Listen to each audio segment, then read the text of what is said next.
नमस्कार दोस्तों, मैं आपका अपना रजनीश गुप्ता, एस्ट्रोलॉजर, कुंडली विशेषज्ञ, वास्तुशास्त्र कंसल्टेंट आपके समक्ष उपलब्ध हूँ एक नई जानकारी के साथ में। इस नए अंक में बहुत कुछ नया है, क्योंकि मेष राशि वालों का जुलाई मंथ का भविष्यफल लेके आया है। आपको जुलाई मंथ की विस्तृत जानकारी इस अंक के अंदर आपको मिलेगी। क्या करना है, क्या नहीं करना है, कौन सी चीजों का हमें ध्यान रखना है, ताकि जुलाई मंथ के अंदर आप लोग उन सब प्लैनेट्स का फायदा उठा सको जो कि गोचर कर रहे हैं और गोचर करते हुए अपने अपने रिजल्ट्स को टाइम टू टाइम देते रहते हैं। बिना किसी विलंब के अंक को शुरू करेंगे उससे पहले आप लोगों से विनम्र निवेदन है कि आप लोग हमारे चैनल को सब्सक्राइब करें और जो लोगों तक ये जानकारी रिक्वायरमेंट है उस तक ये जानकारी को पहुंचाने का प्रयास करें, क्योंकि मेरा प्रयास सिर्फ और सिर्फ ये रहता है कि आप लोगों का कल्याण हो और आप लोगों का फायदा हो, ताकि सही विस्तृत जानकारी आपको अपनी राशियों के बारे में और एस्ट्रोलॉजिकल विषयों के ऊपर सही जानकारी समय समय पे आपको मिलते रहे। तो आज का अंक शुरू करेंगे बिना किसी विलंब के। तो मेष राशिफल जुलाई मंथ 2024 कैसा रहने वाला है। सबसे पहले इसके अधिपत्य स्वामी की बात करते हैं, तो इसके अधिपत्य स्वामी है मंगल। मंगल से ही शुरुआत करेंगे। तो मंगल जो है वो हमारे कालपुरुष की कुंडली में पहले घर के अंदर यानी पहले भाव के अंदर बैठे हुए हैं, यानी फर्स्ट हाउस के अंदर विराजमान है। और कब तक विराजमान है, वो है आपके जुलाई मंथ में 12 जुलाई तक पहले भाव के अंदर। पहले भाव के अंदर विराजमान रहने से क्या फायदा होगा कि आपके अंदर जो ऊर्जा का संचार है वो जबरदस्त रहने वाला है। आपके अंदर जो है किसी भी कार्य को करने के लिए जो उत्साह है वो बहुत ही जबरदस्त रहेगा। आप किसी भी कार्य को आपकी पर्सनैलिटी में वो चीजें प्रॉपरली दिखाई देंगे मेष राशि वालों की, कि आपके अंदर किसी भी कार्य को करने के लिए वो ऊर्जा आपको निहित पर्याप्त मात्रा में आपको दिखाई देंगी। जब कोई प्रेजेंटेशन आप दोगे, किसी से बात विवाद करोगे, किसी से बातचीत करोगे, लेकिन आपको ध्यान रखना है कि किसी के वाद विवाद में नहीं पड़ना है। ये ऊर्जा को संयंत्रित कीजिए और अपने कार्यों के अंदर यूज कीजिए। साथ ही साथ मंगल जब तक वो पहले भाव के अंदर बैठे हुए हैं तो उनकी जो है वो दृष्टि वो पड़ रही है आपके चौथे भाव में, और साथ ही साथ वो पड़ रही है छठे, सातवें और आठवें भाव में। तो यानी कि पहले भाव के अंदर ऊर्जा बहुत ज्यादा रहेगी। चतुर्थ भाव के अंदर बैठेंगे तो चतुर्थ भाव के अंदर बहुत सारे प्लेनेट विद्यमान है, तो वहां पे बहुत ज्यादा कोई प्रभाव नहीं पड़ेगा, लेकिन फिर भी ऊर्जा का संचार ज्यादा रहने की वजह से वाद विवाद थोड़ा सा माता पक्ष से हो सकता है। तो आपको ध्यान रखना है, ऊर्जा का सही इस्तेमाल करना है। साथ ही साथ आपकी जो दृष्टि है वो पड़ रही है आपके स्पाउस के घर पे। तो स्पाउस के घर पे पड़ने से क्या होगा कि ऊर्जा का संचार बहुत ज्यादा मात्रा में रहने वाला है। प्रेम संबंध भी काफी अच्छी मात्रा में रहेंगे, लेकिन वाद विवाद आपके व्यवहार के माध्यम से होने के चांसेस रहेंगे। तो अपने व्यवहार में विनम्रता रखनी है। साथ ही साथ जो आपका साझेदार है, जो बिजनेस पार्टनर है, उसके साथ में भी आपको विनम्रता का भाव रखना है, ताकि बहुत ज्यादा अग्रेशन, बहुत ज्यादा गुस्सा आपके अंदर ना रहे। अपनी ऊर्जाओं को संयंत्रित रूप से आपको यूज करना है। साथ ही साथ अपने ही घर पे आठवें घर के अंदर भी दृष्टि इनकी पड़ती है। तो बहुत सारी ऐसी चीजें जो हो सकता है कि भविष्य में के गर्भ में छुपी हुई है वो आपको मिलने के चांसेस बने रह सकते हैं, लेकिन अपनी विनम्रता और अपनी ऊर्जा को संयंत्रित रखने की जरूरत है। 16 जुलाई के बाद से ये आप दूसरे हाउस के अंदर प्रवेश कर जाते हैं। दूसरे हाउस में जैसे ही आप प्रवेश करेंगे तो आपकी वाणी में जो पर्सनैलिटी में अग्रेशन दिखाई दे रहा था वो वाणी में आपके अंदर जो है वो परिवर्तन दिखाई देगा। यानी वाणी में आपके बहुत अग्रेशन दिखाई देने वाला है। बहुत ही ज्यादा अग्रेशन दिखाई देने के साथ साथ अपनी थोड़ा सा आपको दांतों के प्रति सचेत रहने की जरूरत है, क्योंकि दांत के अंदर थोड़े से कोई भी रोग विकार आने के चांसेस बने रह सकते हैं। खान पीन में थोड़ा सा ध्यान रखने की जरूरत है, क्योंकि गर्म ग्रह है, जब वो सेकंड हाउस में जाएंगे तो सेकंड हाउस में जाने से क्या होगा कि कोई भी गर्म चीज छाले होने के चांसेस हो सकते हैं। और फंड के अंदर आप कोई भी इन्वेस्टमेंट या समथिंग कुछ करते हैं तो थोड़ा सा हमें ध्यान रख के लोगों की सलाह लेके कार्य करने की जरूरत यहाँ पे होनी चाहिए। साथ ही साथ इनकी जो दृष्टि है वो आपके पांचवें हाउस पे पड़ती है। पांचवें हाउस में पड़ने से क्या होगा कि यानी कि जो लोग प्रेम प्रसंग में है तो उनके अंदर ऊर्जा काफी अच्छे विद्यमान रहेगी। जो एजुकेशन से रिलेटेड लोग हैं, विद्यार्थी अभ्यर्थी हैं, उनके अंदर जबरदस्त ऊर्जा रहने वाली है और वो अपनी पढ़ाई के प्रति बहुत ही ज्यादा संचेत रहने वाले हैं, अपनी पढ़ाई में बहुत ज्यादा लग्नशील रहने वाले हैं। और साथ ही साथ इनकी जो दृष्टि है वो आपके 8वें घर और 9वें घर में पड़ेगी। तो 8वें घर का तो भाव मैंने आपको बताया, फल बताया कि गुप्त चीजें मिलने के चांसेस बने रहेंगे और साथ ही साथ हमें थोड़ा ध्यान रखना है अपने खान-पीन के प्रति, अपने स्वास्थ्य के प्रति हमें ध्यान रखने की ज़रूरत है। 9वें भाव में जैसे ही इनकी दृष्टि यहाँ पे आएगी, 8वीं दृष्टि इनकी यहाँ पे आती है, तो आप देखेंगे भविष्य में इनके गुरु गुरु के घर पे इनकी दृष्टि पड़ेगी, तो भविष्य में यानी कि आपको कोशिश करना है किसी के वाद-विवाद में नहीं पड़ना है और अपने धर्म कर्म, क्योंकि ये जो घर होता है, ये धर्म का घर होता है, तो धर्म से रिलेटेड चीज़ों के अंदर आपको थोड़ा परिवेश करना चाहिए, थोड़ा धर्म से जुड़े कार्यों के अंदर कार्य करना चाहिए, उससे आपका बहुत ही ज़्यादा फ़ायदा होने के चांसेस बने। मंदिर जाइए, नियमित रूप से हनुमान जी की आराधना कीजिए, उससे आपको काफ़ी फ़ायदा यहाँ पे मिलेगा। बात करेंगे यहाँ पे हमारे गुरु महाराज जो है सेकंड हाउस में बैठे हुए हैं, सेकंड हाउस में बैठ के वो आपके धन धान्य और आपको गाइडेंस देने का प्रयास करते रहेंगे, प्रॉपर्ली आपके फंड्स को सुटेबिलिटी देने का प्रयास करेंगे, साथ ही साथ आपके अंदर जो एक अग्रेशन रहेगा उसको संभालने का प्रयास करेंगे, धन को लाने का प्रयास करेंगे, आपके अंदर जो है वो एक कॉन्फिडेंस लेवल आपको देते हुए नजर आएंगे। साथ ही साथ इनकी दृष्टि जो है 1, 2, 3, 4, 5 यहाँ पे छठे भाव पे पड़ रही है, तो रोग और ऋण से हमें थोड़ा-सा बचने की ज़रूरत रहनी चाहिए। किसी को जबरदस्ती आपको ऋण नहीं देना है, क्योंकि केतु महाराज वहाँ पे ऑलरेडी विद्यमान है और केतु और गुरु जो है वो विद्या के कारक हैं, कहीं न कहीं आध्यात्मिकता के कारक हैं। तो आपको कोशिश करनी है कि रोग और ऋण से बचने का प्रयास करना है, स्वास्थ्य के प्रति सचेत रहना है। साथ ही साथ 5, 6, 7 8वें घर पे भी दृष्टि है, तो यहाँ पे हमें थोड़ा-सा अपने स्वास्थ्य के प्रति सचेत रहने की ज़रूरत है और यहाँ पे 7, 8, 9 और गुरु महाराज जो है वो हमें यहाँ पे हमारे कार्य क्षेत्र में काफ़ी ज़्यादा सपोर्ट करते हुए भी नज़र आ रहे हैं। यानी कार्य क्षेत्र में वो ऊर्जाएँ, वो धन, वो सारी प्राप्तियाँ आपको अच्छे से होती हुई नज़र यहाँ पे आएँगी। बात करेंगे यहाँ पे सूर्य की, तो सूर्य अब देखेंगे कि तीसरे भाव में ऑलरेडी बैठे हुए हैं।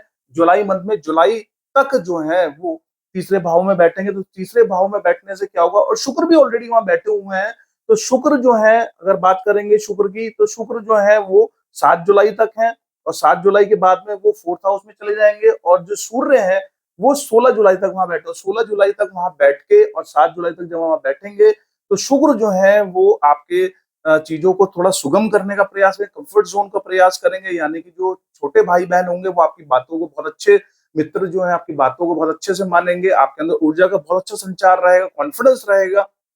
लेकिन सूर्य के वहां बैठने से कहीं ना कहीं आप अपने भाई बहनों को थोड़ा बहुत डोमिनेट भी कर सकते हो। उसके बाद में जैसे ही सूर्य की दृष्टि आप देखेंगे, सूर्य की दृष्टि जो है वो डायरेक्टली यहाँ पे पड़ रही है भविष्य स्थान के अंदर, तो यहाँ पे पड़ने का सूर्य का मतलब है गुरु के घर के अंदर दृष्टि पड़ रही है, तो भविष्य में चीजें आपको संयंत्रित मात्रा में मिल सकती हैं। आप आध्यात्मिकता की तरफ थोड़ा सा ध्यान दें और अपने को टटोले, अपने अंदर जो करेक्शंस हैं उन्हें करने का प्रयास करें। सूर्य आपको यहाँ भविष्य में यानी जुलाई मंथ में बहुत कॉन्फिडेंस देते हुए यहाँ पे नजर आएंगे। जुलाई मंथ में 16 जुलाई के बाद से जैसे ही सूर्य यहाँ पे परिवेश करते हैं अपने चतुर्थ भाव के अंदर माता के घर में, तो वहां शुक्र का साथ मिलता है, ऑलरेडी बुध का साथ मिलता है और बुध जो है मरकरी जो है वो 16 जुलाई तक वहां ऑलरेडी विद्यमान है। तो जैसे ही सूर्य आएंगे तो बुध वहां से चले जाएंगे, उससे पहले शुक्र और बुध की संयुक्ति जो है वो यहाँ पे चतुर्थ स्थान में बनेगी, जो कि बहुत ही शुभ कहलाएगी और माता पक्ष से बहुत ही अच्छे संबंध आपके क्रिएट हो जाएंगे। माता पक्ष से प्रॉपर्टी सुख, वाहन सुख, ये सारे सुख आपको मिलते रहेंगे और बुध और शुक्र के रहने से उनकी दृष्टि जब यहाँ पे पड़ेगी तो कार्य क्षेत्र में भी आपको वो बुद्धिमत्ता, वो कंफर्ट जोन की स्थिति काफी बेहतर आपकी नजर आती हुई नजर आएगी। जैसे ही 16 जुलाई होगी सूर्य देव जो है वो ऑलरेडी चतुर्थ स्थान में भाव में आएंगे और बुध जो है वो आपके पंचम स्थान में चले जाएंगे। तो अल्टीमेटली यहाँ पे जो अब युक्ति रहेगी वो सूर्य और शुक्र की युति रहने वाली है। तो सूर्य और शुक्र जो है वो थोड़ा सा इनके दृष्टिकोण में अंतर है, तो कहीं ना कहीं आपकी जो स्थिति है प्रॉपर्टी सुख को लेके या वाहन सुख को लेके थोड़ा बहुत अप एंड डाउन हो सकती है। लेकिन कार्य क्षेत्र की अगर मैं बात करूं तो कार्य क्षेत्र में आपको वो ऊर्जा जबरदस्त नजर आएगी, क्योंकि सूर्य जो है वो यहाँ पे दृष्टि डालेंगे और यहाँ पे दृष्टि डालेंगे हालांकि, और ये जो घर है वो शनि का है, तो शनि जो चाहते हैं वो ये चाहते हैं कि आप मेहनत करें, अभी शनि का रोल मैंने आपको बताया नहीं कि सूर्य जो है यहाँ दृष्टि डालेंगे अपने यहाँ पे घर में, और मकर में जब दृष्टि डालेंगे तो यहाँ पे काफ़ी अच्छे परिणाम आपको मिल सकते हैं, क्योंकि सूर्य जो है मकर में, एक बार हुआ था कि मकर में जब भी जो है वो आते हैं तो वो काफ़ी अच्छे परिणाम लाते हैं।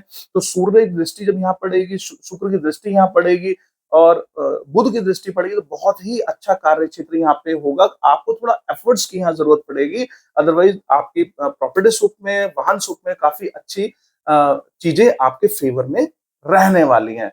बात करेंगे यहाँ पे बुध जो है, आप देखेंगे बुध जो है 16 जुलाई के बाद में पंचम हाउस में चले जाएंगे। तो पंचम हाउस में जाने से क्या होगा कि जो एजुकेशन से रिलेटेड लोग हैं, जो अभ्यर्थी हैं, उनको काफी अच्छी जो है वो बुद्धिमत्ता का परिचय देते हुए नजर आएंगे। उनको काफी अच्छा, उनका माइंड जो है वो काफी अच्छे से एक्टिवेट हो जाएगा, अच्छे तरीके से कार्य कर पाएंगे। जो युग्मी जोड़े हैं, जो लवर्स हैं, उनके बीच में समन्वय की स्थिति बहुत अच्छी रहने वाली है।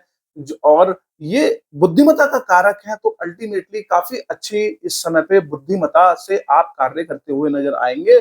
और जो लोग विद्या से रिलेटेड हैं, जो लोग विद्या अर्जन कर रहे हैं, उनके लिए भी बहुत ही अच्छा यहाँ पे समय रहेगा। साथ ही साथ बुध की जो दृष्टि है वो यहाँ पड़ रही है, तो बुध की दृष्टि जब यहाँ पे पड़ेगी लाभ स्थान में, तो लाभ स्थान में बैठ के वो आपको लाभ का प्रयास करेगी, आपको लाभ जो है अर्जित होता हुआ नजर यहाँ पे आएगा। लेकिन शनि यहाँ बैठे हुए हैं, शनि वक्री हैं। शनि इस बार 29 जून से लेके और नवंबर तक, यानी कि 15 नवंबर तक वक्री। वक्री होने का क्या मतलब है?